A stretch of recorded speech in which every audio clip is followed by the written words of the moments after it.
over time, you've always been in the media. You've loved the media, and the media loves you too for many reasons. But you see, that's the thing. So talk about the media. Don't talk about me. I don't mind. I want to go out, sit quietly where the event that I go to. But they will come to me and I say, you people, you never leave me alone, and you keep talking about me.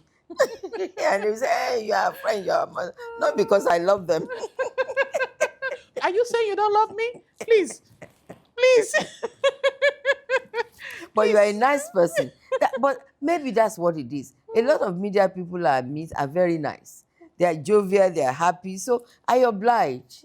And speaking of the media coverage and the exposure that you've had, um, There there was was a one. time they were relentless in haunting Oh me. my goodness! People say, ask me to tomorrow, how did you survive it? Exactly. I said, I survived it because I knew the truth. I know myself. I knew the truth. So if they decide to say whatever they want to say, it means nothing to me. If what they are saying is the truth, then of course I'll feel bad. Which one of the things they said really hurt you and really disappointed you the most? Quite a bit. The relentless way they kept talking about my Chief Fernandez and myself, I think was unnecessary and wicked. Do you regret marrying him? No, not at all. Of course not. Have a beautiful, I have beautiful memories. I have beautiful family. You know, another one too that was also there in the media for so long, and sometimes it still rears its head. It's that of your relationship David with Nike Oshinowo. What did they say is my relationship with Nikino? Are you saying you never read anything about that? No. That she's my daughter? She's your daughter. You carry her around. What exactly is the relationship with you and her? I hope they didn't think we were lesbians. Oh. No. Because I'm trying to be. I hope that's not what. So what was it? I think because she was more of a daughter to me. They've always wondered why, for a very long time, anywhere you go, she's around you, she goes around. But after some time, you seem. I have a lot of young people. But she was consistent. She was because consistent. Nike was like a daughter to me. And because her mother wasn't around, I think she saw my life because she was close to me. In fact, maybe you're right. I remember when I get impatient with her, she said, sometimes she does things and I tell her off and I say, nobody behaves like this. And she will say to me, you are so prim and proper and all that. And they don't see you like that out. The public don't see you the way you really are. I remember there was one article, not just one, yes, several yes, at that period, yes, where they said you were pimping ladies around. And I'm like, this beautiful, respectable woman. But you see, if I hear that, would it make me unhappy? Because it's not the truth. If it's the truth, so what? Is it only Nike that is around? If Nike is not around, can't I have replacement? Or which woman has come out openly and said, oh, she pimped me with this? It will come out now. Things like that don't disappear. Because there'll be beneficiaries around who will now come. Some who would have had bad experiences, so they will talk about it. I'm Lagos. I'm from Lagos. I was brought up here. This is my home. This is where I must always remember the child of whom I am. I don't come to Lagos, misbehave, and run back to my village and behave like a prim and proper. This is all I am. This is my reality.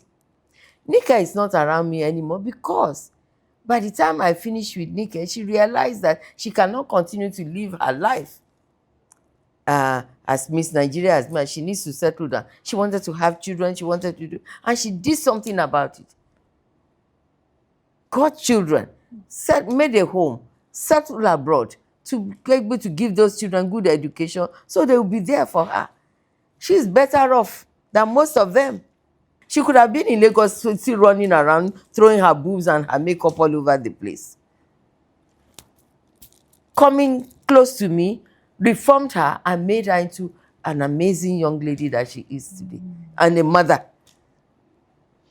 The time she was having that problem with her marriage, was there anything you did to at least save the marriage at that time? I mean, given your experience, you talked about in hindsight, When you there are things say you would have done marriage, differently. left to me, is something she wanted to do. But that relationship has a married, has a wife, well entrenched in the home with children. And you decide to marry somebody who is already living with his wife and his home. You can't, unless you want to go and stay in the same home. But you marry somebody, he is somewhere, you are somewhere. What's that? I don't believe in that. But if she wanted to do it, that was her choice. I can only say I don't believe in it. But if that's what she wants, Did you I tell give her? her support. Of Did you tell course. her? You expressed it. Oh, I don't deceive people. Anyone who knows me, I will tell you the way it is. I didn't think it was it's an ideal situation. But maybe she's seeing what I cannot see. And when it didn't work, she wouldn't come and lament to me.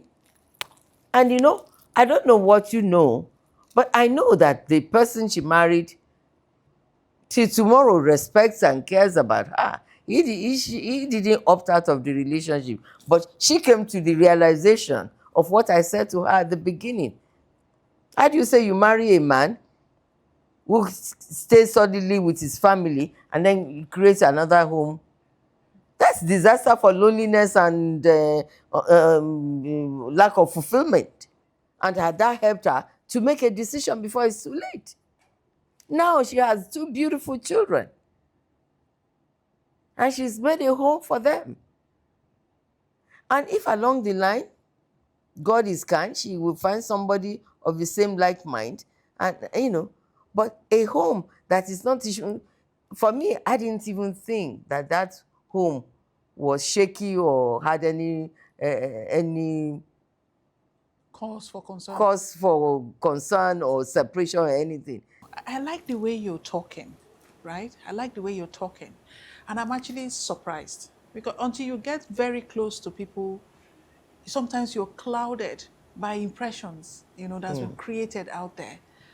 And this is a good opportunity we're having this conversation because there's so many points you have put there, so many things you have said now that will correct some of the impressions that some people may have formed over the years about you.